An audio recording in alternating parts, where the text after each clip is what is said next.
एका फोटोवर सांगतो. उगवण पूर्व तणनाशक, उगवण पश्चात तणनाशक आणि सर्वसामान्य तणनाशक. उगवण पूर्व तणनाशक मारणारे पेटा घेताना हे ते मारणार किती लोक इथं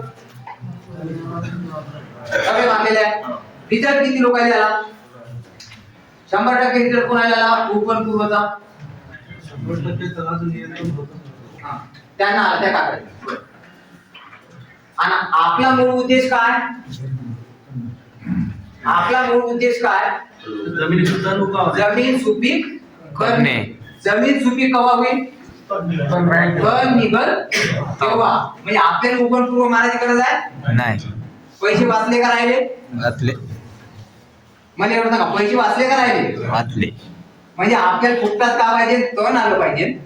उगवण पूर्व तणनाशक मारून आपण तण जमीन स्वच्छ ठेवणे हा आपला मूळ उद्देश नाही.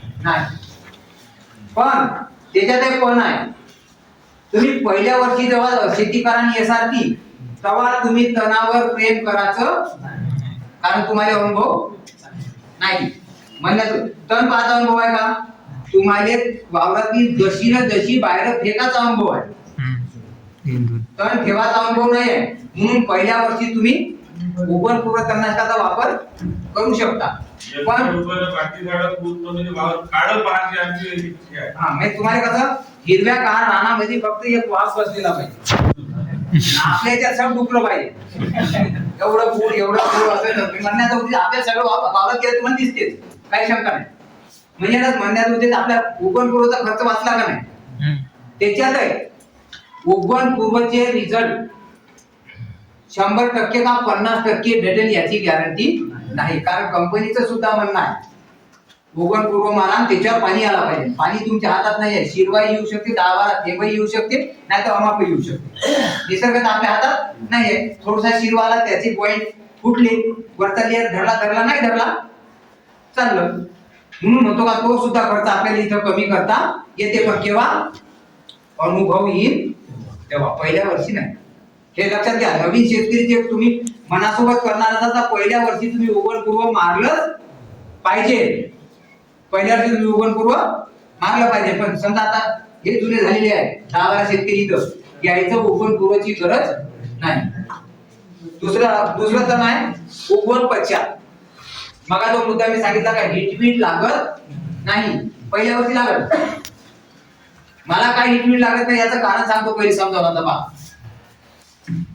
तुम्ही काय करता? जूनचा पाणी येणार म्हणलं का धूळ पेरणी करता धूळ पेरणी. मग एक पाणी आला तर एक तर जमलं, फुगून फागून गेलं तर गेलं नाही तर निघलं, सरळ. पण उगवण पूर्व म्हणजे धूळ पेरणी करतात. दुसरी गोष्ट, तिथून पाणी आला, तुमची पराठी निघली, तुमचा ऊस निघली चांगला 5-6 पानाचा होती. मग पाणी नाही तर तुम्ही एका पाण्याची वाट बघत पाण्याचा 10 पानाचा होतो, तर मग तुम्ही मागता हिटवीटचे रिझल्ट किती टक्के भेटते? हिटवीट न फक्त कवा मरते? 4 पाणी मरतच नाही. 2 पाणी त्या पानाला असे 2 पानं काढले तेव्हा जर तुम्ही हिटवीट मारला तर मरते. 4 पानं असं ते पिवळं पडते. बस काही दिवसांनी पुन्हा फुटते ना. म्हणजे त्याचे रिझल्ट आहे का? नाही. पैसे किती गेले? 3000.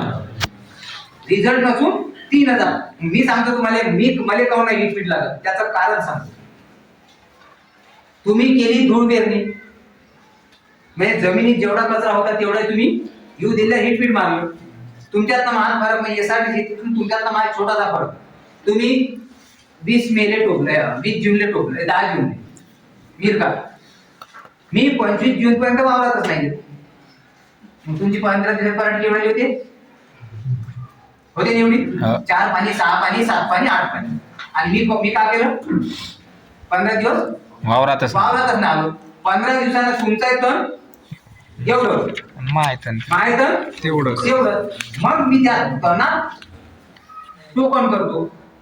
तुमची पराठी लोकांना चांगली राहते, दिसायला तुमचं खूप चांगलं वाटतं का? तुमच्या एक डबल नाही होती, नाही मला तुमचा बेसन डोसही देऊन राहते आणि मी राहतो गचाट्यासारखा भयान. मग मी जेव्हा त्या तणामध्ये टोकन यंत्र चालवतो ना, त्याच्या पाठीमागे मी ग्लायसिल घेतो. किती मिली? 50 ते 60 मिली. त्याच्यात कांद्याचं 10 मिली, 1 लिंबू आणि 100 ग्रॅम युरिया.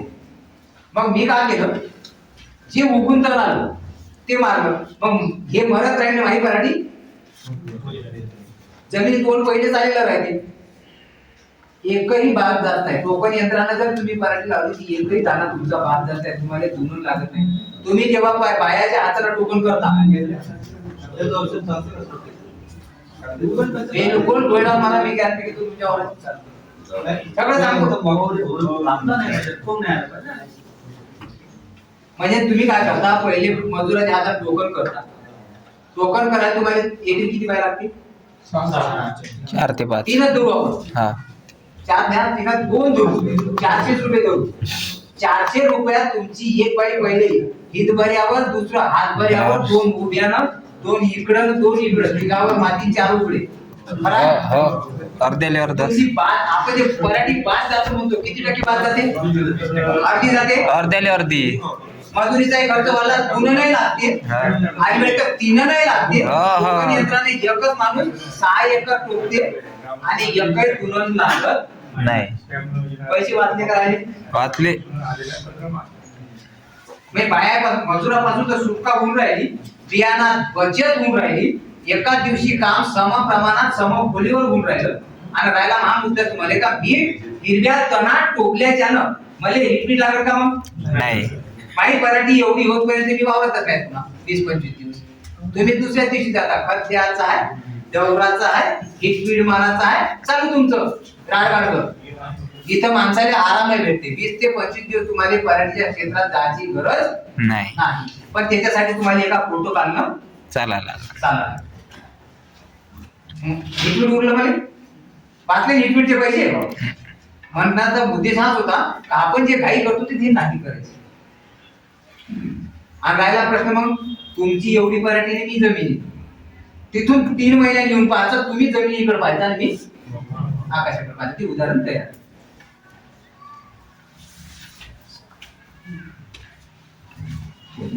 आलं हे लक्षात? उगवण पूर्व, उगवण पश्चात ना सर्वसामान्य. म्हणजे उगवण पूर्व पहिल्या वर्षी मारायचं आहे, मला ते हिटपीट हे जे काही आहे ते पहिल्या वर्षी घ्यायचे आहे. आणि जे तण सर्वसामान्य म्हणजे जे जमत नाही ते आपल्याला ऍडजस्ट करून मारायचे.